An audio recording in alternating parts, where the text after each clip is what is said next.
नमस्कार दोस्तों, मैं अंकुर उपाध्याय स्वागत करता हूं आप सभी का आपके अपने YouTube channel share market analysis में। दोस्तों, यहाँ पे मैं उन स्टॉक्स के बारे में बात करने वाला हूं जिनमें आप लोगों की क्वेरीज हैं और जो आज के सेशन में न्यूज बेस्ड एक्शन में रही।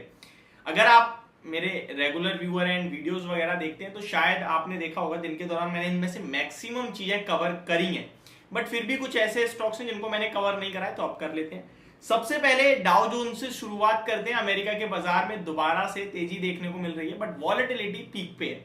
अगर आप करंटली बात करें तो लगभग 162 पॉइंट्स की तेजी आपको डाउ जोन्स में देखने को मिल रही है। नेस्डेक इंडेक्स आपको 1.8% अप दिख रहा है। S&P 500 में लगभग 1.12% की तेजी है। रसल 2000 0.83% अप दिख रहा है।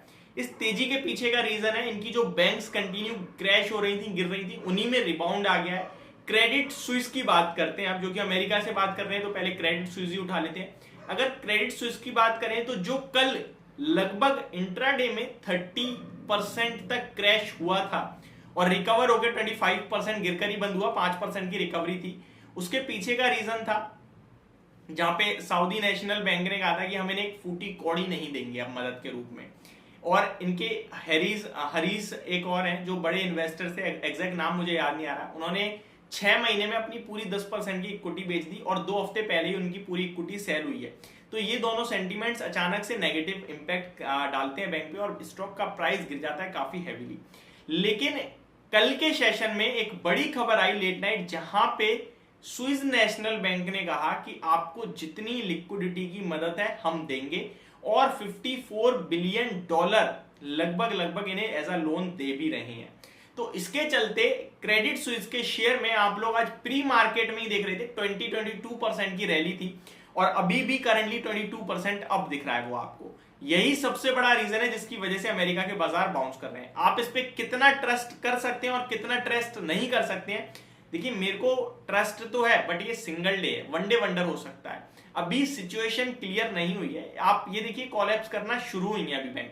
अमेरिका में भारत की तरह नहीं है कि कुछ चुनिंदा नाम ही है बैंकों के मामले में। अगर बड़ी बैंक है तो HDFC, ICICI और कोटक, और छोटी है तो फिर भाई सरकारी है तो 4-5 और एडिशनल, बट ऐसा वहां नहीं है। वहां पे ऑलमोस्ट 900 बैंक है करीब करीब, आपको मतलब सोच नहीं सकते इतनी बैंक है वहां। और कौन कौन सी बैंक कहां कहां से कॉलैप करेगी, अभी धीरे धीरे पत्ते खुलेंगे। तो अभी इतनी जल्दी मैं यहाँ पे पॉजिटिविटी नहीं रखने वाला हूं। आज FII-DII का डाटा बहुत इंटरेस्टिंग है, मैं आपके साथ जरूर शेयर करूंगा। और इंटरेस्टिंग इसलिए ज्यादा है क्योंकि मार्केट में वॉलेटिलिटी इतनी हद थी और डाटा निकल के आया छोटा सा। मैं आपके साथ शेयर करता हूं जो FII-DII का डाटा आज के सेशन में आया है। FII लगभग आज भी सेलर बने हैं, बट बहुत ही छोटे अमाउंट के।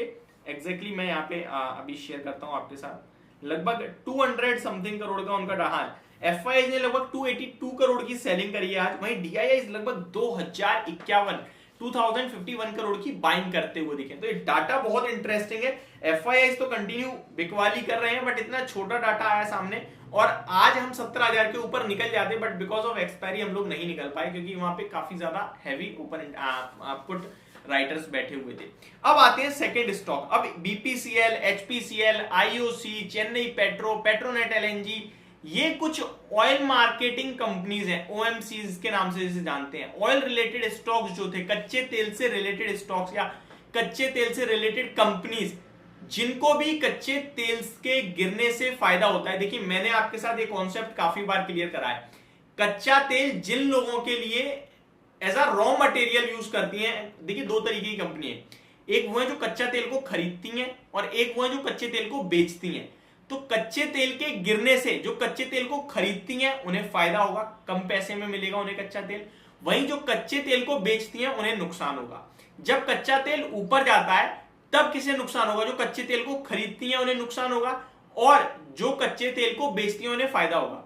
तो यहां कच्चा तेल गिरता हुआ दिखा है, क्रूड ऑयल गिरता हुआ दिखा है। कच्चा तेल मींस क्रूड ऑयल, आपको बता दूं क्लियरली।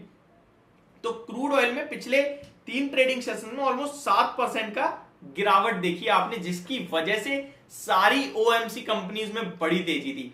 प्लस वो कंपनीज भी रैली देते हुए दिखी जिनमें जो क्रूड ऑयल को as a raw material use करती हैं, लाइक एशियन पेंट या फिर कोई भी पेंट कंपनी आप उठा के देख लीजिए, लाइक रबर बनाती हैं तो उसमें यूज होता है। तो टायर कंपनीज भी आज अच्छे करते हुए दिखे। तो ये कुछ सेक्टर्स थे।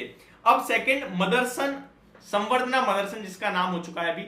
अगर संवर्धना मदरसन के बारे में देखें तो आज 11% का बड़ा क्रैश हुआ है। ये कल रात की वीडियो में ही मैंने आपके साथ शेयर कर दिया था कि ऐसा होने वाला है। इसके पीछे का रीजन है सुमिटोमो वायरिंग सिस्टम, जो कि इनके प्रमोटर ग्रुप में होल्डिंग में आपको नाम मिल जाएगा, और वो कंटिन्यू बिकवाली कर रहे हैं। पहले उनके पास अराउंड 25% स्टेक था, फिर उन्होंने बेचा लगभग 17% के समथिंग रह गया, और अभी उन्होंने आज के सेशन में लगभग 3.5% और बेचा है, तो अभी भी वो लगभग 14% के समथिंग के शेयर होल्डर है। तो देखो आगे चल के और उनकी तरफ से सेलिंग आएगी, तो वही उनकी बिकवाली की वजह से गिरा है। और ये जो बिकवाली होनी थी ये 10% डिस्काउंट में होनी थी, 69.9 रुपीज का भाव तय करा गया था। तो वो डील स्टार्टिंग में आपने देखा होगा स्टॉक गिरा नहीं है, गैप डाउन ओपन हुआ है। वो डील ही जो एक्चुअली प्लेस हुई है, जो सौदा हुआ है, वो 70 रुपए के करीब हुआ है। तो ये लगभग 1600 करोड़ रुपए का सौदा था, वहां पे होता हुआ दिखा। ऑलमोस्ट 30 करोड़ शेयर्स के समथिंग का सौदा था आई थिंक, ठीक है।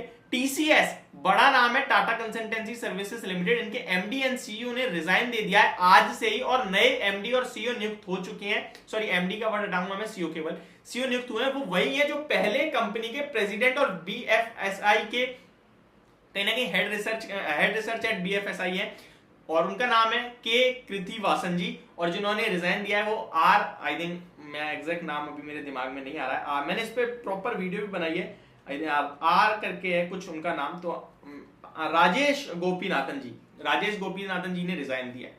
आगे बढ़े, क्रेडिट स्विच की मैं आपके साथ ऑलरेडी शेयर कर चुका हूं। अगर Adani power and Adani Wilmar, ये स्टॉक्स ऐसे हैं जो लोगों के रडार पे काफी रहते हैं, एक ऊपर एक नीचे। ये सिंपल सा लॉजिक है, अभी कुछ मत करिए इन स्टॉक्स में, सर्किट टू सर्किट जा रहे हैं, कभी नीचे कभी ऊपर, आप वेट कर लीजिए। अदानी विलमार मुझे अच्छा लगता है, बट मैं बाइंग की कोई रिकमेंडेशन नहीं दूंगा, क्योंकि इस समय पूरा ग्रुप प्रॉब्लम्स के दायरे में है, और अदानी विलमार में मैं एक क्वार्टर रिजल्ट्स वेट करना चाहूंगा। तो ये मेरा व्यू है। होप आपको पूरी वीडियो समझ और पसंद दोनों आई होगी। Thank you so much for watching this video. Have a great day guys.